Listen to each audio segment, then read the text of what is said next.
I haven't been able to sleep in days. That stupid, loud summer sloop laser machine they have running in their backyard. What does it even do? What does it even do?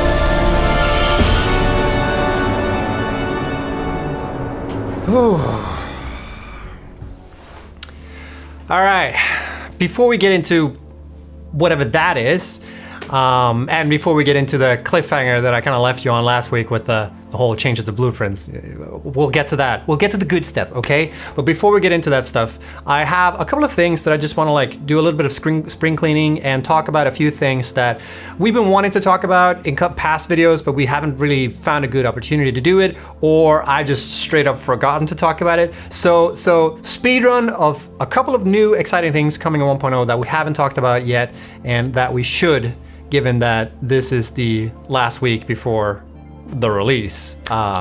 So let's get into it. So the first thing I want to mention is that we are going to add 2 new liquid fuel types that we haven't talked about yet.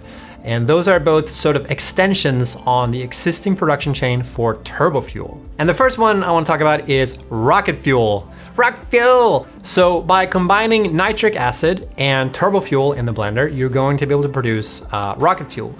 And when you do this, you're also going to get a byproduct of compacted coal, just so you know. And rocket fuel can be used in a lot of different things. For instance, in vehicles. You can also, of course, put it in fuel generators. And if you do, it'll have a burn rate of 4.167 cubic meters. And you can also use it in the jetpack. And if you do, it'll give you hella launch. Like, it'll shoot you right up there. It gives you so much velocity in the vertical region, if you know what I mean. But it does consume fuel fairly quickly in the jetpack, so I highly recommend bringing a parachute with you if you decide to use it in the jetpack. But rocket fuel isn't turbo fuel's final form. There's actually one extra step that you can take, and that is called ionized fuel. Vegeta, what does the scatter say about ionized fuel's power rating? It's over 9,000! I regret recording that. So once you get to the point where you can automate synthetic power shards, you're going to be able to automate ionized fuel. So by combining rocket fuel and power shards in the refinery, you're going to be able to create ionized fuel. It will also leave a byproduct of compacted coal, but I'm sure you'll find like a good use case for that. And it's sort of the same deal. You know, you can use it in vehicles, you can use it in fuel generators. It'll have a burn rate of 3 cubic meters, and you can also use it in the jetpack. And it's pretty dope in the jetpack actually, because it gives you higher thrust than anything else. It has slower consumption rate than rocket fuel, and it has way better air control actually. But one thing that rocket fuel has that ionized fuel doesn't have in the jetpack specifically is that it has a much higher velocity ceiling. So you can go faster upwards essentially. And one thing I also want to mention on the topic of fuel types is that drones now can use most fuel types in the game. So drones are no longer like exclusively for batteries. They can also take advantage of many of the different fuel types that you can package. They also fly differently depending on what fuel type that they're in. So like the better the fuel type, the faster the drones will fly. So that's it for fuel types. Next thing I want to talk about is quality of life features that we've added. So there's a couple of changes we've made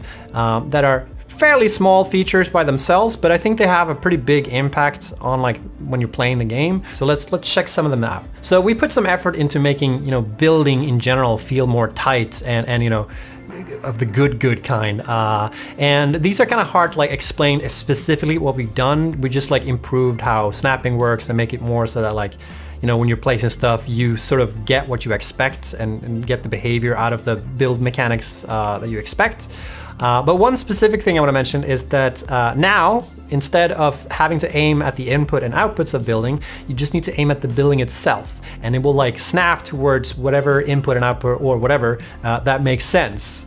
Instead of having to like finagle around and aim specifically where you need to. We've also made improvements to guidelines on how they work. So previously it was just like one green line that showed up. If you hold down control and you aim at stuff, it would just like indicate to you where stuff is aligning. So now it has a visual change that it also now properly snaps buildings on foundations when you hold control. And like I mentioned, it has a visual change as well. So now it also indicates when you're trying to connect and align stuff with like inputs to outputs and stuff like that, it will show you that. And it will visually show this by having either a green line to show inputs, it will have a red line to show output, and it will have a blue line to indicate like the center of mass of the building if you want to align buildings to buildings. And we also have so that like inputs and outputs have dashed lines, and they're also moving to sort of indicate direction as well. So now hopefully it'll be a little bit easier to sort of figure out like where things go. Hopefully the guidelines will make it a bit clearer now as to where you're placing the buildings. And the next thing I want to talk about, let me just hook up this belt here and let me do. Ooh, did you see that? Did you see what just happened? So yeah, this is the shit actually. So now when you're placing conveyor belts, they have two different build modes. You have the default build mode and you have the straight build mode. And the straight build mode is essentially what it tells you on the box. It will make it so that conveyor belts are always facing straight, and they will make perfect 90 degrees corners, making it a lot smoother to build like straight conveyor belt lines if that is something that you're into, you know. And yeah, I really like this change. This is like one of my favorite changes in 1.0. It makes it so much easier to just plop things down. Hope you'll enjoy that. I do want to mention real quickly though that one thing you're gonna notice when you're building with this is that this is gonna feel super great, but then when you start placing pipes on foundations, you're gonna miss this feature because we haven't implemented this for pipes yet. Because pipes work a little bit differently. We do have like the vertical build mode, which it will straighten up the pipes vertically, but when you're placing them on foundations, they don't automatically do the same thing as conveyor belts do. But here's the thing, if you really want this for pipes as well, please let us know on the QA site once 1.0 comes out, and make sure to upvote that, and yeah, let us know so we can maybe look into this. And one final thing I'm gonna mention when it comes to like building conveyor belts, pipes, whatever, is that it's now possible when you hold control when placing railways that they will snap and become straight. And it's a little bit of a hidden thing. It's not like a build mode that we have for railways. But yeah, just know that if you hold control when placing railways, they're gonna go like straight out. The last quality of life feature I want to mention is that it's now also possible to change like modes for chainsaws. So in the base game, chainsaws have this like area effect thing. When you're chainsawing down a tree, you'll also get like all the bushes and shit in like in proximity of it. And some people find it annoying that like if you just want to remove like this one tree but want to leave the rest of the foliage, this wasn't really possible without like tricks by having like full inventory and stuff like that. But it's now possible to switch on the chainsaw to like single mode, and whatever you chainsaw down will be the only thing that you remove. That's quality of life. Next thing I want to talk about is cosmetics. So you may or may not have noticed that there's been a couple of new cosmetic options, and most notably are these like barriers, buildables things that we have here. So we've showed them in the trailers that we made up at this point, and we also featured them in a couple of the teaser videos we made. So yeah, there's two barrier types. There's the short one and the tall one. And there's also like this new like fence barrier thingy that also comes in two variations. And we also have a couple of new windows that are there, so have fun with that. While there might not be a lot of new buildables in 1.0, we have added something really cool, which is like finishes that you can be able to customize your factories more with. So think of these as sort of like skins that you can apply on top of the existing buildables. Instead of just being able to paint them and have different colors, you can also get like different finishes and sort of different materials on the buildables.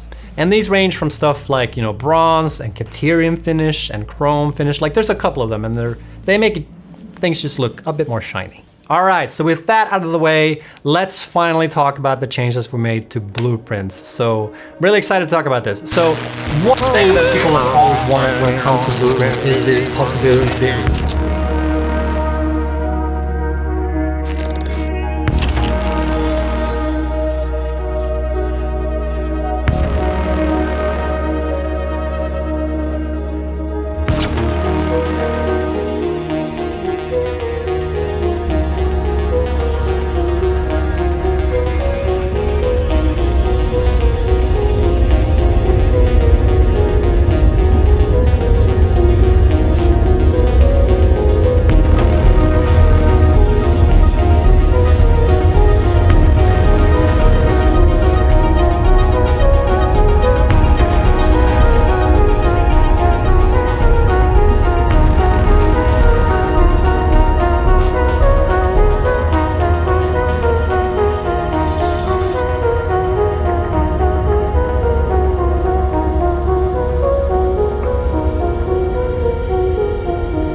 We need to talk about that now. Okay, we cannot leave that unfinished. All right, let's get into it. So this is gonna be the meat of the video, okay? We're gonna talk about what that is and what you use it for. The thing in the sky, the big eye thing, that is actually a Mercer sphere. As you've been exploring the planet of Massage 2A there's been a couple of artifacts, I would say, that you haven't been able to take advantage of, such as the summer sloops and the Mercer spheres. And in 1.0, these are finally going to be usable. And what the heck are you gonna use them for? Well, let me explain. So as you explore the planet, you'll run into these like strange phenomena that you can discover. And by researching them in the MAM, along with the strange alien matter, you'll be able to unlock like a whole new potential, alien technology. So let's first talk about the strange alien matter on the planet. So this is going to be sort of the basic building block for almost all technology that involve alien tech. So when you extract SAM from the planet, you're going to be able to create something called reanimated SAM. And this part is going to be used in a lot of different things. For instance, you saw it in the converter, and you saw it in, I think you've only seen it in the converter actually, now I think about it. But yeah, it's going to be used for a lot of different things. Reanimated SAM, you create in constructors straight with SAM, and SAM fluctuators you create by combining reanimated SAM, wire, and pipes in the manufacturer. And by the way, it's just SAM now because we've renamed it to Strange Alien Matter, and so it's not SAM ore. Okay, I just wanna put that out there because it's got sort of the same energy as saying ATM machine. Okay, it's like an extra thing. No need for it. It's just SAM. Okay, and SAM is also no longer a limited resource. It's gonna work just the same way as all other nodes. And there's also a whole bunch of new SAM nodes on the map that you're going to be able to take advantage of. So let's talk about the two other alien phenomena that you're going to be able to uncover. So let's start with summer sloops. So as you may or may not have guessed, summer sloops are going to be used in this machine. This is the power augmenter. And the way this machine works is it essentially takes your existing power grid and augments it and makes it better and makes it stronger and with better access to the internet. And I'll explain how. So from summer sloops, you're gonna be able to create a power augmenter. When you place down this building, you're gonna get automatically 500 megawatts of power just straight out of the machine. So it's just like you just get free power essentially from the summer sloop, I guess. And then what it does is when you connect it to a circuit, it will amplify that grid by 10%. So essentially, if you place down a power augmenter, you hook it up to your power grid, you get more power. That's it. There are no strings attached. The only trade-off is that you need to spend a summer sloop, and please remember that like summer sloops and Mercer sphere are limited resources on the map, so you can't build an infinite amount of these. But yeah, essentially when you place a power augmenter and you hook it up to your power grid, you're just gonna get free power. It's free power. And the more power augmenters you build and place and hook up, the more you're gonna augment your grid. So they kind of stack, but not really, and I'll clarify a little bit further. So yeah, you can add more augmenters to further boost your grid, but they don't boost like each other's boost, if that makes sense. Like it's not like percentage on percentage, if that makes sense. So let's get a bit nerdy, okay? So the way that power augmentation works is based on this formula, right? So P is your general production, and N is the number of augmenters that you've placed on your grid, right? So the first thing we do is we calculate your base production, which is like your production from your circuit, and then it's the base power from the augmenters, which is 500 megawatts per augmenter, so 500 times N. And then we add on top of that the calculated boost, and we calculate the boost by taking this number that we just had, P plus 500 times N, and then we multiply that with 10%, 1 divided by 10, times the amount of augmenters. And that way we're gonna get the number of boosted power. This will also be on the test, by the way. I hope you took notes. It's not over yet. And one thing I also want to mention for this formula is that power storages are not included in like this like whole calculation because they can mess everything up. Like we just wanted to make sort of a simple way to sort of see this. And you can see how much your power grid is boosted when you're looking at the circuit, because you'll get like that little number at the bottom there. So power augmentation is real cool, but that's not the only thing you can use summer sloops for. They're also going to be able to be used for alien production amplification. So in the game, it's now going to be possible to further overclock all machines in the game. for every single machine, there's going to be an additional overclocking slot. So in addition to the existing overclocking you're doing with power shards, there's also going to be a little slot where you can place summer sloops to amplify the output of machines. And it only amplifies the output, so it doesn't actually affect the input at all. So you're going to be able to overclock your machines with power shards, and on top of that, you're also going to be able to use summer sloops to further amplify the production. The thing to take note though is that when you do this, it costs way more power. And the amount of summer sloops you're gonna need for the desired amount of output amplification also varies from machine to machine. So that's everything you can do in 1.0 with summer sloop, and I have saved the best for last, okay? You have no idea, all right? I am so excited to talk about this next feature because this is my personal favorite feature in the game. And I actually think this feature that we've implemented solves the biggest issue in Satisfactory up until this point. So strap in, okay? All right, the last bit of strange phenomena that you're gonna run into on the planet is the Mercer sphere. And the Mercer sphere has only one purpose or use case, but it is a good one, okay? With Mercer spheres, you're going to be able to create a new building called the Dimensional Depot. So with the Mercer sphere, you're going to be able to craft this storage container looking building, right? It looks like an ordinary storage container. You are wrong, okay? It is a storage container. It looks kind of fancy, but this is actually the Dimensional Depot uploader. So what you do with this building is you place it down, you hook it up with a conveyor belt, and you feed parts into it. And what it does is uploads any part that's put into the storage container up to the Dimensional Depot. And if you look over here real quick, I've got my regular inventory, but there's this little button here that I can also press. And if I press this button, I'm gonna get access to the Dimensional Depot wherever I am on the map. It's all there on the cloud. Ching!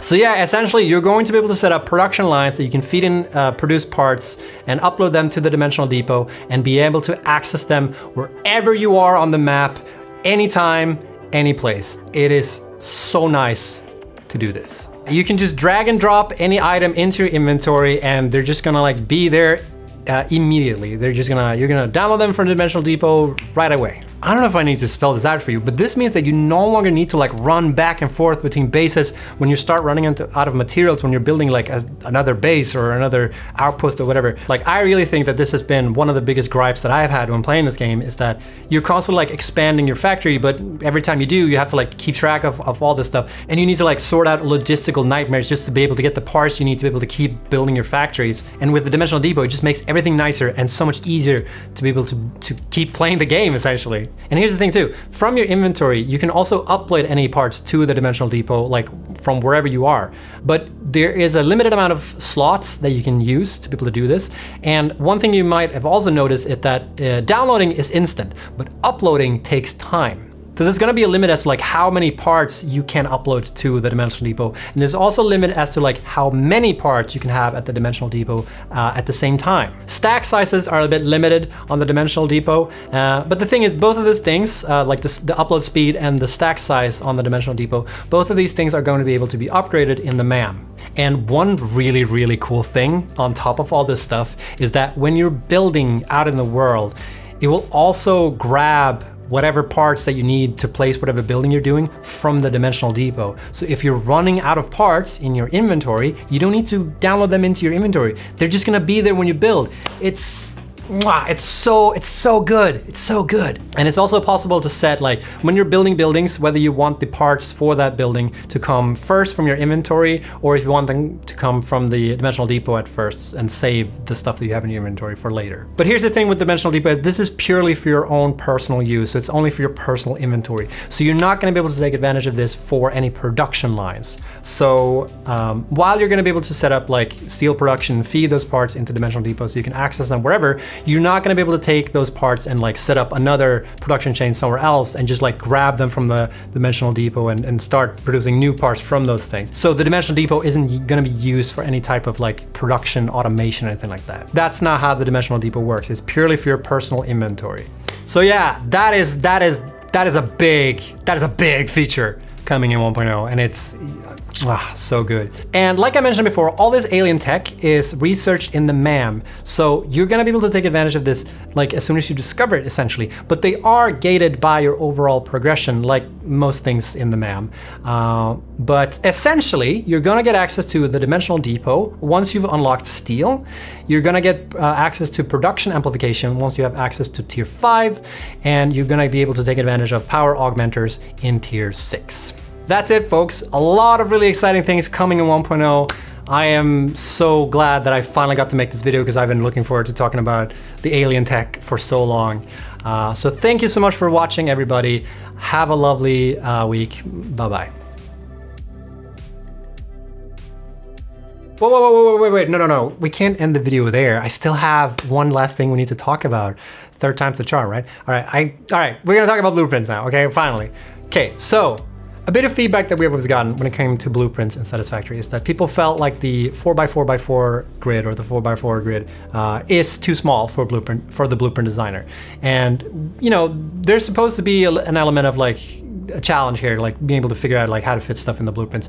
But we hear you, we understand this bit of feedback. So in 1.0, we're going to introduce the Blueprint Designer Mark II. And the Blueprint Designer Mark II is a bigger Blueprint Designer, obviously. We've increased it now to be a 5x5x5 Blueprint Designer. I know going from 4x4 to 5x5 might not sound like a lot, but it is more roomy. You have a lot more space to deal with, and it sort of like, I think 4x4 was just on the edge of what people were able to do. So like, you'll be able to do a lot more with just this tiny bit of increase. But unfortunately, due to technical reasons, you're not gonna be able to load a Mark I blueprint in the Mark II Blueprint Designer. But you will still be able to like, you know, take your blueprints made in the Mark I and place them in a Mark II Designer, just as you can do in the regular Blueprint Designer. So long as they fit, of course.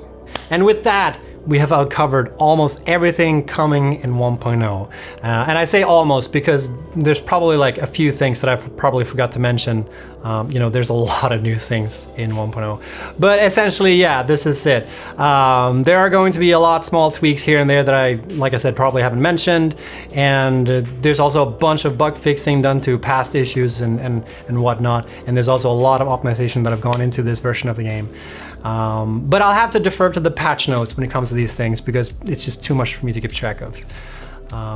But yeah, with that said, next week is when 1.0 comes out. On Tuesday at 5 p.m. CEST is when 1.0 will drop, and I can't wait to get it out there. And we will be live streaming the countdown to 1.0. So at 2 p.m. CST, we're gonna start the live stream and we're gonna count down to 1.0, and we're gonna hang out with a couple of the devs. We're gonna talk about stuff for 1.0, and we're gonna have some fun, essentially. So I hope to see you there. And I hope you'll enjoy 1.0 and all the work that's gone into it. It's been 8 years working on this game now, and it's all gonna come together now to next week. So really looking forward to that. Until then, everybody, take care.